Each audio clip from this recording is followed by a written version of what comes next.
नमस्कार। NH1 news में आपका स्वागत है। मैं हूं रंजीत ठाकुर। आज जिस तरीके से एक बड़ा प्रदर्शन हुआ, राष्ट्रीय बजरंग दल की तरफ से जम्मू में एक प्रदर्शन हुआ जिसमें उनका मुद्दा मेन था कि जिस तरीके से यूनियन टेरिटरी में जो सेंट्रल गवर्नमेंट की तरफ से एक ऑर्डर आता है जिसमें आतंकवादियों के जो बच्चे हैं उनको स्कॉलरशिप देने की बात की जा रही है।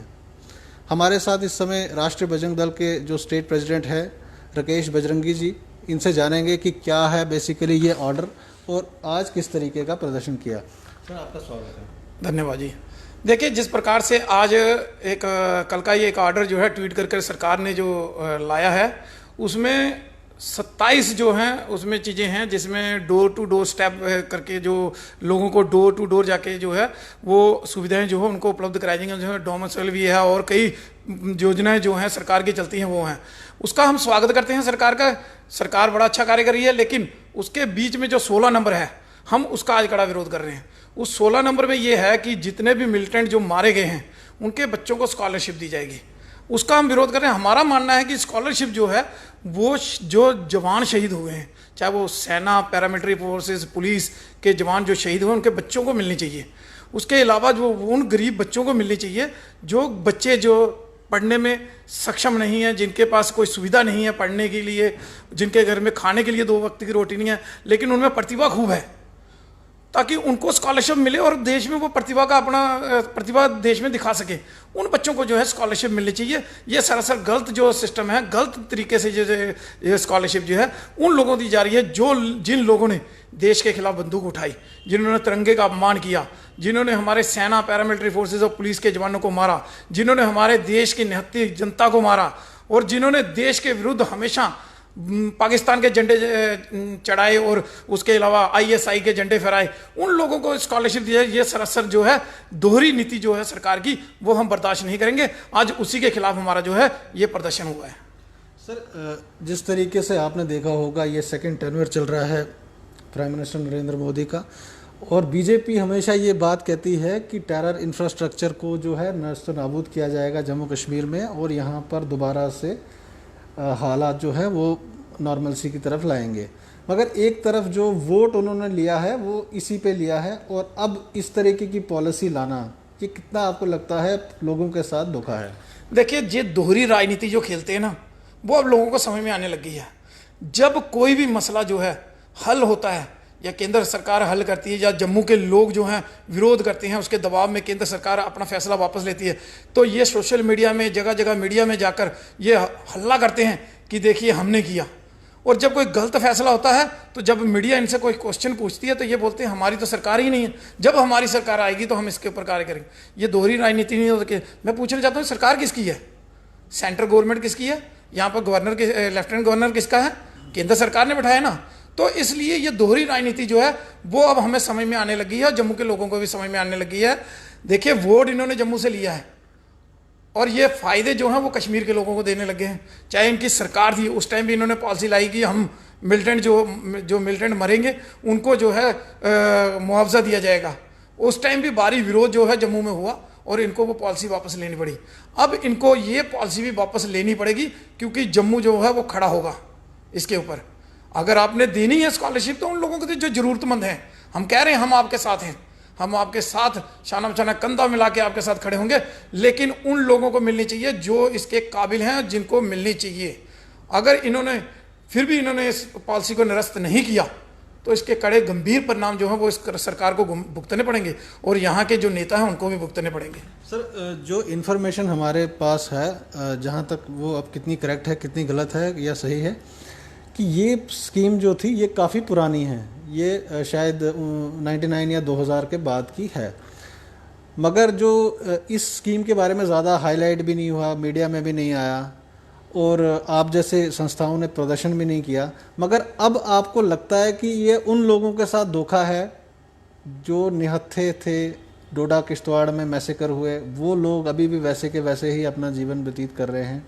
उन लोगों को स्कॉलरशिप देनी चाहिए थी, या वो मिलिटेंसी इफेक्टेड वो लोग हैं जो आज रोज़ सेना के जवान मर रहे हैं उनके बच्चों को देनी चाहिए थी? यहाँ पर आपको लगता है कहीं ना कहीं? देखिए, ये सरकार की गलत पॉलिसी है। अगर अभी सामने आई है तो हम इसको पूरी लड़ाई लड़ेंगे इसको और इसको ख़त्म करवाएंगे। देखिए, चाहे अगर ये 1999 2000 की है तो सरकार किसकी थी, वो भी हम एक क्वेश्चन करते हैं कि सरकार किसकी थी।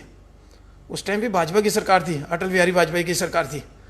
लेकिन अभी ये SRO 202 हुआ, वो भी जब इनकी सरकार थी इन्होंने लगाया और हटाया इन्होंने। तो इन्होंने जनता से माफ़ी मांगनी चाहिए थी, ना कि शाबाशी लेनी चाहिए थी। खुद ही ये खुद ही अपने आप को अप्रिशिएट करने लगे, देखिए हमने हटा दिया हटा दिया हटा दिया। लेकिन लगाया किसने है ये हम पूछ रहे। लेकिन आपकी बात सही है कि जो डोडा, किश्तवाड़, भद्रवाह जो ये इलाका है ये काफ़ी इफेक्टेड रहा है मिलिटेंसी से। यहाँ पर जो डोडा को बचाया है वो बचाया है जो वहाँ पे बंदूकें जो हैं वहाँ के लोगों को, लोकल लोगों को दी गई, और BDC जो थे वहाँ पे बनाई गई और उसको उनको दी और उन लोगों ने बचाया। और उनमें काफ़ी सारे BDC के लोग जो हैं मारे भी गए बेचारे। और उनको क्या दिया जाता है, रोजगार क्या दिया जाता है आपको पता ही है, तनख्वाह कितनी है उनकी, वो 6000 में घर का गुजारा भी नहीं चलता है। तो उस प्रकार से वो जो बच्चे वहाँ पे लोग जो इफेक्टेड हुए हैं, वहाँ पर जो लोग मारे गए 35 लोग जो हैं इकट्ठे मिलिटेंटों ने वहाँ पे मारे हैं। कई लोग वहाँ आहत हुए हैं, उन लोगों को, उनके बच्चों को मिलनी चाहिए। गरीब तबका जो भी है, कोई भी है गरीब तबका जो पढ़ नहीं सकते, जिनके पास इतनी सहूलियत नहीं है कि वो पढ़ सकें, उनके बच्चों को दीजिए ना। स्कॉलरशिप होनी चाहिए, लेकिन गरीब तबके को होनी चाहिए, ना कि उन लोगों को होनी चाहिए जिन्होंने देश के विरुद्ध कार्य किए हैं। आपने ये लोग तिरंगे का अपमान करते हैं, देश के विरोध, देश के खिलाफ बंदूक उठाते हैं, निहत्थे लोगों को मारते हैं। सेना के कई जवान इन्होंने मारे हैं, पैरामिलिट्री फोर्सेस, पुलिस के कई जवान इन्होंने शहीद किए हैं, और इनको स्कॉलरशिप, ये तो बड़ी शर्म की बात है इनके लिए। तो इसी का हम आज यहाँ पे विरोध कर रहे हैं। जहाँ तक ये बात की जाती थी कि जब ये पॉलिसी स्टार्ट की गई थी उसमें उस समय शायद कि उस समय की जो सरकार थी उनका कहना था कि टेररिज्म को या बंदूक को लोगों से छुड़ाना पड़ेगा, उसको ख़त्म करना पड़ेगा, इसलिए वो इस पॉलिसी को लाए थे। रिहैबिलिटेशन जो मिलिटेंट्स की थी वो भी शायद इसी का एक हिस्सा था। मगर अब आपको लगता है कि जिस तरीके से अभी ज़ीरो टॉलरेंस की पॉलिसी एक तरीके से चल रही है, क्या लगता है, क्योंकि एक तबका तो ये मानता है कि अगर उनके बच्चे तो क्राइम में इन्वॉल्व नहीं हैं, उनको तो जीने का जिस तरीका फंडामेंटल राइट्स हैं उनके भी, तो क्या लगता है कि उसको कैसे बैलेंस करना चाहिए? देखिए, मैं आपको बता दूं कि ये पॉलिसी जो इन्होंने 1999 में चोरी छुपे चलाई थी, उसके बाद कई सरकारें आई, चाहे उसमें PDP, कांग्रेस, NC और कांग्रेस की, और उसके बाद भाजपा PDP की सरकार, कई सरकारें निकल गई इसमें से 1999 से, और इन्होंने चोरी छुपे इसको चलाते रहे। लेकिन अब ये जनता के सामने आ गया है, अब ये इनका काली करतूत जो है वो जनता के सामने आ गई है। देखिए, भाजपा हमेशा बोलती है मुझे मौका चाहिए, हमें मौका चाहिए, उनको मौका मिला ना।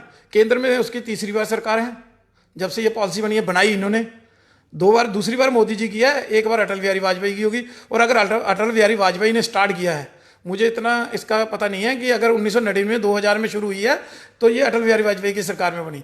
लेकिन अगर ऐसा हुआ है तो इसका जिम्मेवार कौन है? भाजपा ही जिम्मेवार है ना। अब भाजपा को चाहिए कि वापस ले, अगर वो वापस नहीं लेते तो ये जम्मू के लोग जो हैं ये अब समझ चुके हैं इनकी दोहरी राजनीति को, कि ये किस प्रकार से राजनीति करते हैं। जम्मू के लोगों से वोट ही मांगते हैं सिर्फ। जम्मू के लोग जो हैं वो पूरी तरह से देशभक्त लोग हैं, उन्होंने तिरंगे को कभी झुकने नहीं दिया, तिरंगे का हमेशा ऊपर रखा, और तिरंगे के लिए ही मर मिटे वो लोग। लेकिन उनके लिए कुछ भी नहीं। अब आप देख लीजिए कि चाहे PO की पोस्टें थी, PO की पोस्टें निरस्त कर दी गई। उसमें क्या है, जो माननीय गवर्नर महोदय जी पहले थे, सत्यपाल मलिक जी, उनका ऑडियो वायरल हुआ, उसमें उन्होंने कहा कि जम्मू के लोग ज़्यादा सिलेक्ट हुए थे इसलिए ये जो है कैंसिल की। तो जम्मू के साथ धोखा। उसके बाद अभी मैंने सुनने में आया कि 1999 की जो रिक्रूटमेंट पॉलिसी थी वो भी खत्म कर दी गई, क्योंकि इसमें भी जम्मू के लोग ज़्यादा। इस प्रकार से जो दोहरी राजनीति है, जम्मू के लोगों को देना कुछ नहीं, जम्मू के लोग राष्ट्रभक्त लोग हैं और उसको उनको ऐसे ही दबाए रखना है। और जो 70 साल से वो कश्मीर की राजनीति के आगे दबते आए हैं, तो आज भी उनको दबाए रखना है।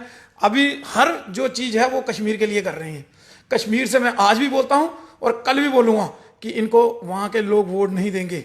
वो लोग जो ये पॉलिसी चला रहे हैं कि वहाँ से मिलिटेंसी को ख़त्म करने का, वो जोर के सेना अपनी ताकत से ख़त्म करेगी।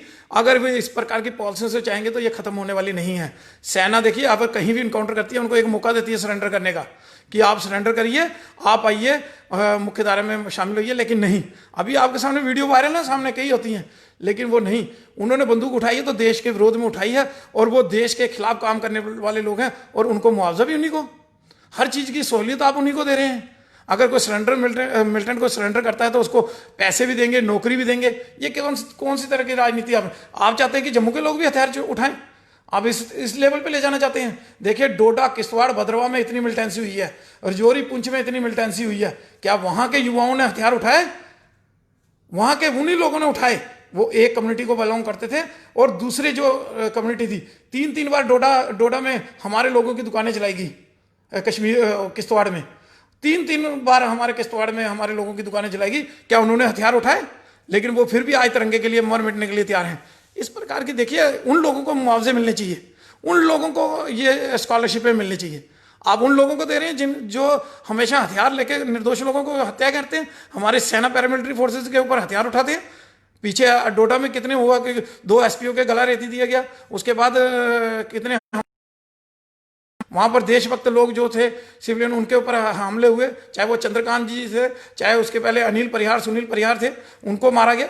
ये इन लोगों, इस प्रकार से जो ये राजनीति सरकारें कर रही हैं, ऐसी नहीं करनी चाहिए। उनको वही करना चाहिए, सेना को खुली छूट है, सेना ठोकेगी इनको खुद मिलिटेंट। रोज के 7-8 अभी पिछले दिनों के एक दिन 8 और किसी दिन 3 और कल भी उन्होंने 2-3 मारे हैं सुबह। तो इस प्रकार सेना अपना कार्य कर रही है। सेना पूरी तरह से सक्षम है हमारे हिंदुस्तान की कि वो इनको ढूंढ के मारेगी। लेकिन जो हमारा मानना है, जो स्कॉलरशिप है और जो मुआवजे ये दिए जाते हैं, ये उन्हीं को देने चाहिए जो इसके लायक हों, जो डिजर्व करते हों इसे। तो मेरा लास्ट क्वेश्चन आपसे रहेगा कि क्या लगता है कि अपीजमेंट पॉलिसी जो चल रही है कश्मीर के लोगों को खुश करने के लिए, वो अभी भी बरकरार है जिस तरीके से पहले सरकारें किया करती थी?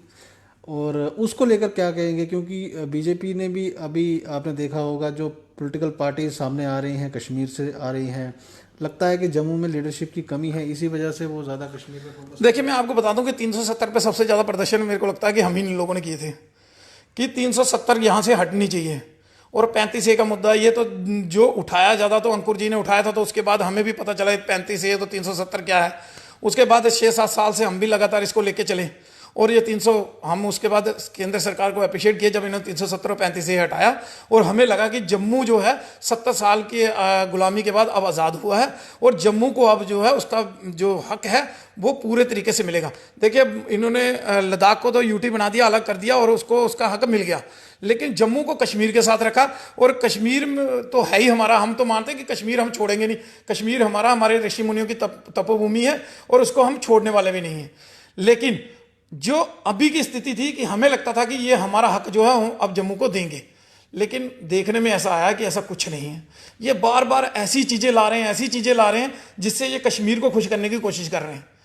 तो ऐसा नहीं चलेगा। यहाँ पे मुझे लगता है कि राजनीतिक लीडर हैं जो हैं वो उस लायक नहीं है कि उनको यहाँ की सत्ता दी जाए।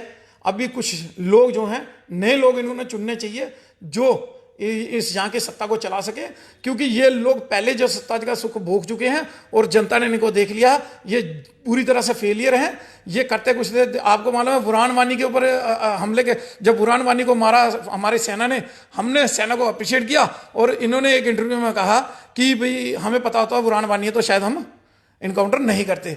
उसके बाद रसाना वाला इतना बड़ा मसला हुआ, जम्मू के लोगों को रेपिस्ट कहा गया, हमारे देवस्थानों को बदनाम किया गया, सोशल मीडिया में मीडिया अपने नेशनल मीडिया इन्होंने भी काफ़ी जो जम्मू के लोगों को बदनाम करने की कोशिश की। उसके बाद हॉलीवुड बॉलीवुड ने वो जम्मू के लोगों को टारगेट किया। तो उसमें जो है एक एक्स डिप्टी सीएम बोलते हैं ये छोटी सी बात है, रसाना केस जो है छोटी सी बात है। तो आप बताइए कैसे लीडर हैं? अभी भी वीडियो भी वायरल हो रही है, चाइना जिंदाबाद के नारे लगा रहे हैं वो अपनी सभाओं में। उसके बाद SRO 202 की जो वीडियो वायरल हुई है उसमें वो वीडियो रुकवा रहे हैं। तो बाद में दूसरी वीडियो आई है कि बोलते जी बाहर बम फटा था, वो तो वीडियो में सामने के लिए उसमें बम फटा क्या हुआ। इस प्रकार की ये राजनीति करने के लायक लोग नहीं हैं, इनके सामने पूरी तरह फेलियर हैं। अभी नए लोगों को मौका देना चाहिए। अगर नए लोगों को मौका देते हैं तो जम्मू फिर से अपनी जो है लड़ाई लड़ने के लिए तैयार होगा और अपनी जो चीज़ इनको जो चीज़ें हमें चाहिए वो लड़के हम हासिल करेंगे। इस ऑर्डर को लेकर आगे क्या रणनीति रहेगी? देखिए, इस ऑर्डर को लेकर हम ये लड़ाई जारी रखेंगे जब तक इसको निरस्त नहीं किया जाएगा। हम अपने प्रदर्शन और आगे की लड़ाई जो है वो जारी रखेंगे। अब हम बैठक करेंगे, उसके ऊपर हम निर्णय लेंगे कि किस प्रकार से आगे इस लड़ाई को लड़ना है। तो ये थे हमारे साथ राकेश बजरंगी, राष्ट्रीय बजरंग दल के ये स्टेट प्रेसिडेंट हैं और इनका कहना है कि जिस तरीके से ये ऑर्डर सामने आया है इस समय है तो वैसे काफ़ी पुराना, मगर जिस तरीके से मीडिया में अभी नेशनल मीडिया में इसको जगह मिली है, उसके बाद इनका कहना है कि जम्मू की जनता जो है वो इस ऑर्डर को रिवोक करवा के ही रहेगी। इस तरीके से जो लोग जो जो यहाँ के जो शरीफ लोग हैं, जो जो जो बच्चे जो इनोसेंट जो मारे गए हैं, जो फैमिलीज उनकी तबाह हुई है मिलिटेंसी के दौरान, उनको ये स्कॉलरशिप मिलनी चाहिए थी, ना कि वो लोग जो इसमें मुलजिम हैं। आप जुड़े रहें NH1 न्यूज़ के साथ।